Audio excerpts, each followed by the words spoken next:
PM Modi ने विश्व भारती विश्वविद्यालय के दीक्षांत समारोह को संबोधित किया। पीएम ने कहा, भारत की आत्मनिर्भरता देश की बेटियों के आत्मविश्वास के बिना संभव नहीं है। नई राष्ट्रीय शिक्षा नीति में पहली बार जेंडर इंक्लूजन फंड की भी व्यवस्था की गई है। हाल ही में सरकार ने देश और दुनिया के लाखों जर्नल की फ्री एक्सेस अपने स्कॉलर को देने का फैसला किया है। पीएम मोदी ने कहा कि बंगाल ने अतीत में भारत के समृद्ध ज्ञान विज्ञान को आगे बढ़ाने में देश को नेतृत्व किया। बंगाल एक भारत श्रेष्ठ भारत की प्रेरणा स्थली भी रहा है और कर्म स्थली भी रहा है। उन्होंने कहा कि गुरुदेव रविंद्रनाथ टैगोर ने अद्भुत धरोहर मां भारती को सौंपी है। उसका हिस्सा बनना प्रेरक भी है और आनंददायक भी है। किसान आंदोलन से जुड़े टूलकिट केस में 21 साल की दिशा रवि की गिरफ्तारी के मामले पर अमित शाह का बयान आया है। गृह मंत्री अमित शाह ने कहा कि इस केस की मेरिट में नहीं जाता हूं। पुलिस अपने हिसाब से काम कर रही है। यदि कोई व्यक्ति कोई अपराध करता है तो उसकी उम्र या पेशा पूछना चाहिए क्या? ऐसा करना गलत है। टूलकिट मामले में क्लाइमेट एक्टिविस्ट दिशा रवि की पुलिस कस्टडी की मियाद शुक्रवार को खत्म हो गई। उन्हें आज दिल्ली पुलिस ने पटियाला हाउस कोर्ट में पेश किया। दिल्ली कोर्ट ने दिशा को 3 दिन की न्यायिक हिरासत में भेज दिया है। भारतीय किसान यूनियन के राष्ट्रीय प्रवक्ता राकेश टिकैत ने खेती किसानी के संदर्भ में किसान आंदोलन को लेकर कहा कि किसान 70 साल से घाटे की खेती कर रहा है। किसान को एक फसल की कुर्बानी देनी पड़ेगी और इसके लिए किसान तैयार भी है। अगर फसल ज्यादा मजदूर लगाकर काटनी पड़ेगी तो भी कटेगी। फसल की वजह से आंदोलन कमजोर नहीं होगा। पेट्रोल डीजल की बढ़ती कीमतों पर कांग्रेस नेता रणदीप सुरजेवाला ने तंज कसते हुए कहा है कि बीजेपी का नया नाम बन गया है भयंकर जन लूट पार्टी। उन्होंने कहा कि 1 मई 2019 से आज तक पेट्रोल की कीमतों में 15.21 रुपए प्रति लीटर और डीजल की कीमतों में 15.33 रुपए प्रति लीटर की बढ़ोतरी हुई है। मई 2019 से आज तक 200 बार के लगभग पेट्रोल की कीमतें बढ़ाई गई हैं। कांग्रेस नेता राहुल गांधी ने पार्टी नेता कैप्टन सतीश शर्मा के पार्थिव शरीर को लोधी रोड शमशान घाट पर कंधा दिया। इस दौरान वहां प्रियंका गांधी भी मौजूद रही। कांग्रेस के वरिष्ठ नेता कैप्टन सतीश शर्मा का 17 फरवरी को निधन हो गया था। दुमका कोषागार मामले में आरजेडी सुप्रीमो लालू प्रसाद यादव की जमानत याचिका को झारखंड हाईकोर्ट ने खारिज कर दिया है। सजा की आधी अवधि काट लेने के आधार पर लालू प्रसाद ने जमानत देने का आग्रह हाईकोर्ट से किया था। करीब 4 घंटे तक सुनवाई करने के बाद अदालत ने माना कि लालू प्रसाद का दावा सही नहीं है।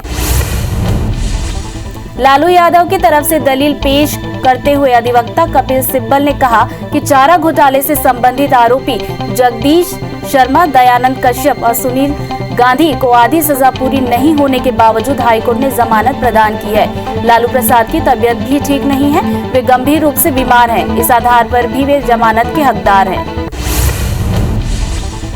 अगले हफ्ते भाजपा की सदस्यता लेने के साथ ही राजनीतिक पारी की शुरुआत करने जा रहे हैं मेट्रो मैन ई श्रीधरन ने कहा कि उनका मुख्य लक्ष्य केरल में पार्टी को सत्ता में लाना है और अगर ऐसा होता है तो वे मुख्यमंत्री बनने के लिए भी तैयार हैं। पार्टी उन्हें राज्यपाल बनाकर कहीं और भेजना चाहे तो उन्हें ये मंजूर नहीं।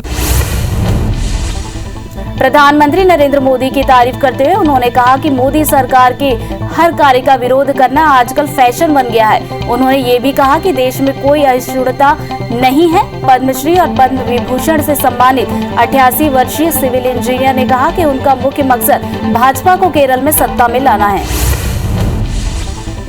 उन्नाव कांड में सनसनीखेज खुलासा हुआ है। तीनों किशोरियों को जहर खिलाया गया था। पुलिस ने जहर देने वाले 2 युवकों को गिरफ्तार भी कर लिया है। पुलिस के अनुसार एक तरफा प्यार में वारदात को अंजाम दिया गया है। किशोरियों को पानी के बहाने कीटनाशक पिला दिया गया था। भारत में कोरोना वायरस की 1 करोड़ से ज्यादा वैक्सीन लगाई गई है। भारत को 1 करोड़ वैक्सीनेशन करने में 34 दिनों का समय लगा। इतनी तेजी से 1 करोड़ वैक्सीनेशन करने वाला भारत दूसरा देश है। इसकी जानकारी केंद्रीय स्वास्थ्य और परिवार कल्याण मंत्रालय ने दी है। मुख्यमंत्री भूपेश बघेल 3 दिनों के असम दौरे के बाद आज छत्तीसगढ़ लौटे। इस दौरान उन्होंने कहा कि असम में कांग्रेस ही जीतेगी। उन्होंने गठबंधन को 100% सीटें मिलने का दावा किया। साथ ही पेट्रोल डीजल की कीमतें बढ़ने से महंगाई बढ़ने और घरों की अर्थव्यवस्था बिगड़ने की बात कही। मुख्यमंत्री भूपेश बघेल ने केंद्रीय पुल में धान लिए जाने को लेकर कहा कि हमें उम्मीद है कि केंद्र सरकार धान खरीदेगी। इसके अलावा सीएम भूपेश बघेल ने कहा कि हम जनता से किए गए सभी वादे पूरा करेंगे। संत हरिगिरी महाराज ने शराबबंदी को लेकर चंबल में बड़े स्तर पर आंदोलन का ऐलान किया है। उन्होंने सीएम शिवराज से अपील की है कि वे प्रदेश को शराब मुक्त बनाने की ओर कदम बढ़ाएं। बता दें कि हरिगिरी महाराज 2 साल पहले भी अंचल में इसी तरह का आंदोलन कर चुके हैं, जिसका व्यापक असर देखने को मिला था। जांजगीर में उद्योग और वाणिज्य विभाग ने जिला स्तरीय कार्यशाला आयोजित की। कार्यक्रम में उद्योग मंत्री कवासी लखमा ने कहा कि सरकार तहसील और विकासखंड स्तर पर रोजगार बढ़ाने, उद्योग लाने का प्रयास कर रही है। इसके लिए जांजगीर जिले में 60% और सरगुजा बस्तर में 100% तक की छूट दी जाएगी। छत्तीसगढ़ के गृह मंत्री ताम्रध्वज साहू ने आज दुर्ग स्थित निवास में रिसाली नगर निगम क्षेत्र के बूथ अध्यक्षों और कांग्रेस नेताओं की बैठक ली। इस दौरान उन्होंने रिसाली निगम में जीत दिलाने के लिए जुटने की अपील भी की। वहीं उन्होंने कार्यकर्ताओं के बीच चल रहे मतभेद को दूर करने को कहा। दुर्ग जनपद पंचायत के पदाधिकारियों का 1 साल पूरा होने पर सम्मान कार्यक्रम का आयोजन हुआ, जिसके मुख्य अतिथि गृह मंत्री ताम्रध्वज साहू रहे, जिन्होंने सरपंच और जनपद सदस्यों को सम्मानित किया। साथ ही विकलांगों को ट्राइसिकल वितरण किया। इस दौरान मंत्री ने सभी पदाधिकारियों को बधाई भी दी। नए कृषि कानून और पेट्रोल डीजल की बढ़ती कीमतों के खिलाफ आज कांग्रेस ने पदयात्रा की। देवभोग में हुई कांग्रेस की 10 किलोमीटर की पदयात्रा में प्रदेश कांग्रेस कमेटी के अध्यक्ष मोहन मरकाम भी शामिल हुए, जहां उन्होंने कृषि कानूनों के खिलाफ केंद्र सरकार को जमकर घेरा। महासमुंद में भी कृषि कानून के खिलाफ कांग्रेस ने पदयात्रा निकाली। 4 विधायकों की अगुवाई में निकले पदयात्रा में पेट्रोल डीजल के बढ़ते दाम का विरोध किया गया। विधायकों के साथ ही कांग्रेस कार्यकर्ताओं ने कलेक्टर को ज्ञापन सौंपा। ग्वालियर के फूलबाग चौराहे पर पिछले 1.5 महीने से चल रहे किसान आंदोलन को प्रशासन, नगर निगम और पुलिस की टीम ने बलपूर्वक खत्म करा दिया, जिसके खिलाफ आज किसानों और माकपा नेताओं ने एसपी ऑफिस का घेराव कर दिया और अपना गुस्सा जताया। किसानों ने इस दौरान जमकर नारेबाजी भी की। स्वास्थ्य मंत्री टीएस सिंहदेव ने जांजगीर के जिला अस्पताल का निरीक्षण किया। इस दौरान उन्होंने अस्पताल व्यवस्था में कमी को जल्द सुधारने के निर्देश दिए। साथ ही कहा कि सरकारी अस्पताल में निजी दवाई दुकान नहीं होनी चाहिए। इस दिशा में काम किया जाएगा। धनोरा उप स्वास्थ्य केंद्र में केशकाल विधायक संतराम नेताम ने एक्सरे मशीन का लोकार्पण किया। बता दें कि क्षेत्र के लोगों द्वारा कई सालों से एक्सरे मशीन की मांग की जा रही थी, जिसको पूरा होने पर ग्रामवासियों ने विधायक का धन्यवाद किया। इस मशीन के आने से लोगों को काफी सुविधा मिलेगी। खरगोन के कसरावद कांग्रेस विधायक सचिन यादव ने अपने विधानसभा क्षेत्र का दौरा किया, जहां उन्होंने बेमौसम बारिश और ओलावृष्टि से खराब हुई फसलों के नुकसान का जायजा लिया। इस दौरान उन्होंने अधिकारियों को नुकसान हुई फसलों का तत्काल सर्वे कराकर किसानों को मुआवजा देने के निर्देश दिए।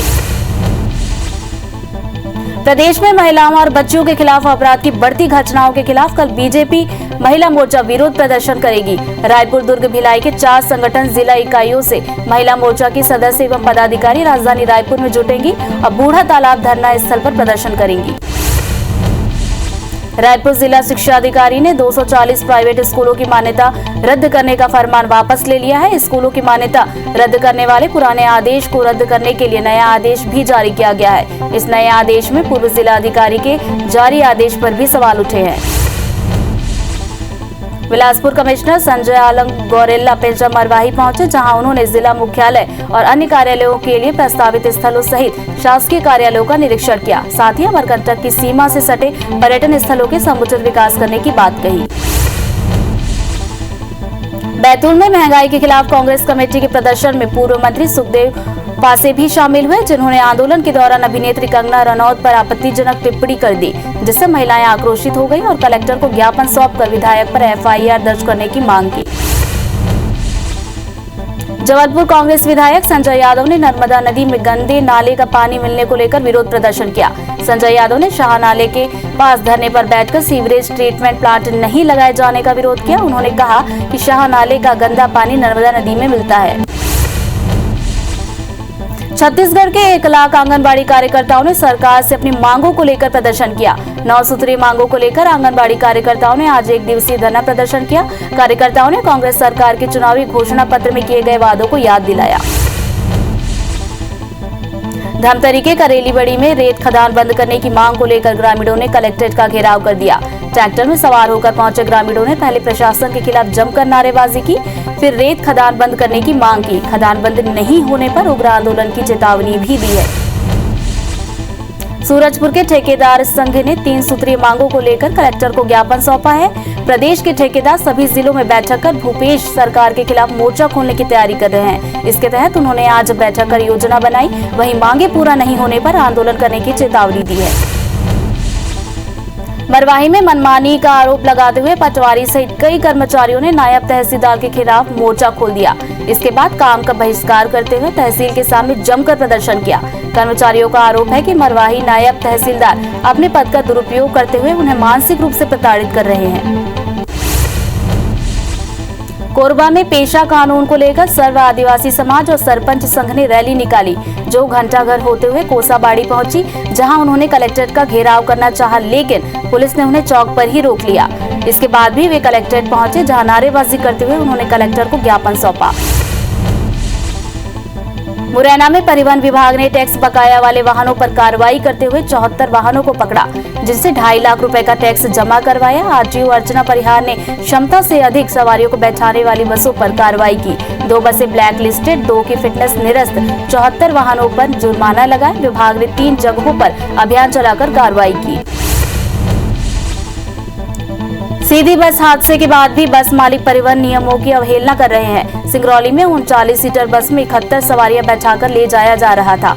आरटीओ ने चेकिंग के बाद बस को जब्त कर फिटनेस और परमिट रद्द किए। सिंगरौली जिले के आरटीओ एसपी दुबे को निलंबित कर दिया गया है। जबलपुर आरटीओ संतोष पाल को सिंगरौली जिले का प्रभार सौंपा गया।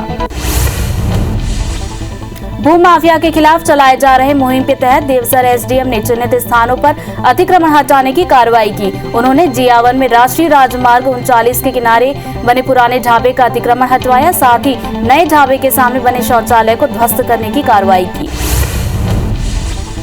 सीहोर का सोनकक्ष टोल प्लाजा विवादों का केंद्र बनता जा रहा है। दरअसल बस कर्मियों और टोल कर्मियों के बीच टैक्स राशि को लेकर विवाद हुआ, जो हाथापाई में बदल गया। इसके बाद टोल कर्मियों ने बस ड्राइवर, क्लीनर सहित बीच बचाव में आए ग्रामीणों की पिटाई कर दी, जिसका वीडियो जमकर वायरल हो रहा है। बलरामपुर में आईबीसी 24 की खबर का एक बार फिर से असर हुआ है। आईबीसी 24 ने सेमरसूत अभ्यारण्य में वनों की अवैध कटाई और फॉरेस्ट कर्मचारियों की मिलीभगत की खबर प्रमुखता से दिखाई थी। इस पर एसडीओ ने खुद मामले की जांच की और डुगुपारा के 3 ईंट भट्टों को सील कर दिया, साथ ही उनके पास से भारी मात्रा में लकड़ी जब्त की है। फूड प्रोसेसिंग से जुड़े उद्योगों के लिए एमएसएमई विभाग ने भोपाल में 1 दिवसीय कार्यशाला आयोजित की। इसमें एमएसएमई मंत्री ओम प्रकाश सकलेचा शामिल हुए। इसमें भोपाल संभाग के फूड प्रोसेसिंग एवं प्लास्टिक पैकेजिंग से जुड़े उद्योगों के प्रतिनिधि शामिल हुए। कार्यशाला में मंत्री सकलेचा ने बताया कि फूड प्रोसेसिंग सेक्टर को बढ़ावा देने की जरूरत है। राजनांदगांव वन विभाग द्वारा महुआ पेड़ों की कटाई छटाई के लिए कार्यशाला का आयोजन किया गया, जिसमें तेंदुपत्ते की गुणवत्तापूर्ण बेहतर उपज लेने के गुर सिखाए गए। इस कार्यशाला में छत्तीसगढ़ प्रदेश के मुख्य वन संरक्षक शालिनी रैना सहित दुर्ग के लगभग 90 समिति प्रबंधक शामिल हुए।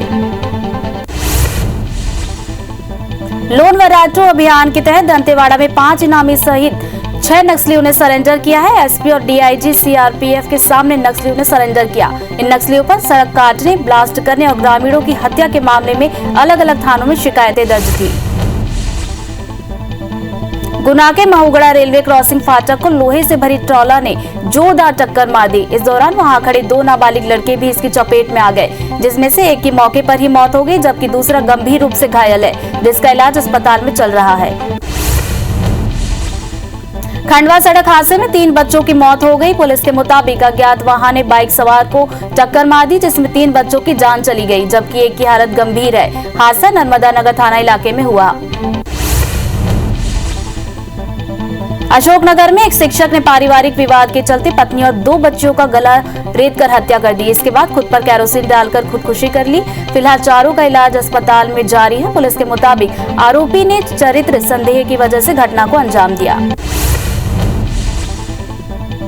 बलरामपुर के भवानीपुर में पुरानी रंजिश के चलते एक युवक ने दूसरे युवक पर कुल्हाड़ी से हमला कर दिया, जिससे युवक के गले पर काफी गंभीर चोट लगी है, जिसका इलाज अंबिकापुर में जारी है। वहीं मामले में पुलिस ने आरोपी को गिरफ्तार कर आगे की कार्रवाई शुरू कर दी है। दंतेवाड़ा में 6 नक्सलियों ने सरेंडर किया, जिनमें से 5 इनामी नक्सली शामिल हैं। सरेंडर करने वाले 5 नक्सलियों पर 15 लाख का इनाम था। सरेंडर नक्सली कई बड़ी वारदातों में शामिल रहे हैं। नक्सलियों ने एसपी और सीआरपीएफ डीआईजी के सामने सरेंडर किया। छतरपुर पुलिस ने रिटायर्ड परिवहन उपायुक्त अजय गुप्ता के सूने मकान में हुई चोरी का खुलासा कर दिया है। साथ ही 3 आरोपियों को गिरफ्तार भी किया है। पकड़े गए तीनों आरोपी यूपी के मऊरानी और बेला ताल के रहने वाले हैं, जिनके ऊपर यूपी के थानों में कई गंभीर मामले दर्ज हैं। बस्तर की नगरनार पुलिस ने गांजा तस्करी करते हुए 2 आरोपियों को गिरफ्तार किया है। साथ ही उनके पास से 22 किलो गांजा भी जब्त किया, जिसकी कीमत 1,10,000 रुपए बताई जा रही है। पुलिस ने यह कार्रवाई ओडिशा छत्तीसगढ़ बॉर्डर के धनपुंजी गांव में की है। इंदौर के भंवरकुआं थाना क्षेत्र में एक बदमाश को पैसा चुराना महंगा पड़ गया। दरअसल बदमाश चलती बस में एक यात्री के पैसे छीनकर भागने लगा। इसके बाद लोगों ने उसे पकड़कर जमकर पिटाई की और पुलिस को सौंप दिया। बदमाश इंदौर के मूसाखेड़ी क्षेत्र का रहने वाला है, जो अपने आप को ऑटो ड्राइवर बता रहा है। केंद्रीय नारकोटिक्स ब्यूरो की नीमच टीम ने पगारा गांव में अवैध अफीम और गांजे की खेती पकड़ी है। टीम के मुताबिक 9 जगहों पर अफीम और 1 जगह पर गांजे की खेती पाई गई है, जिसे नारकोटिक्स विभाग और पुलिस की मौजूदगी में नष्ट किया गया। इस पूरे मामले को विस्तार से जांच की जा रही है। ग्वालियर में प्रदूषण नियंत्रण बोर्ड विभाग के कर्मचारी की पत्नी को उसकी दफ्तर में पदस्थ चपरासी की बीवी ने ठग लिया। खुद को महिला तांत्रिक बताते हुए बेटा दिलाने का झांसा देकर आरोपी ने 20 लाख रुपए कैश के अलावा करीब 5 लाख रुपए के सोने के जेवरात ऐंठ लिए। पुलिस ने ठगी का केस दर्ज कर जांच शुरू कर दी है। पन्ना पुलिस ने एटीएम बदलकर ठगी करने वाले अंतर्राज्यीय गिरोह के 3 आरोपियों को गिरफ्तार किया है। साथ ही उनके पास से 40 एटीएम कार्ड, 1 कार और कैश सहित 4 मोबाइल बरामद किए। गिरफ्तार आरोपी प्रदेश के कई शहरों सहित अन्य राज्यों में ठगी की वारदात को अंजाम दे चुके हैं। लोरमी के प्रसिद्ध शिव घाट में नर्मदा जयंती का आयोजन किया गया, जहां बड़ी संख्या में श्रद्धालु नर्मदा आरती में शामिल हुए। बता दें कि जिले में शिव के घाट में नर्मदा माता का भव्य मंदिर है, जहां पर माता नर्मदा का उद्गम है। यहां लगभग 110 साल पहले झितरा बाबा के तप से नर्मदा का उद्गम हुआ था। प्रदेश भर में मौसम का मिजाज बदल गया है। छत्तीसगढ़ में बीते 3-4 दिनों में तापमान में लगातार गिरावट देखने को मिल रही है। प्रदेश के कई हिस्सों में बारिश के साथ ठंड का असर भी बढ़ गया है। वहीं मौसम विभाग ने प्रदेश के कई हिस्सों में गरज चमक के साथ बूंदाबांदी की आशंका जताई है। बालोद में मौसम के बदले मिजाज का विपरीत असर अब सब्जियों के फसलों में देखने को मिल रहा है। बूंदाबांदी और लगातार बदलते मौसम के चलते किसानों को भारी नुकसान उठाना पड़ रहा है। किसानों की माने तो उन्हें सब्जी के एवज में इस बार लागत भी हासिल नहीं हो पाएगी।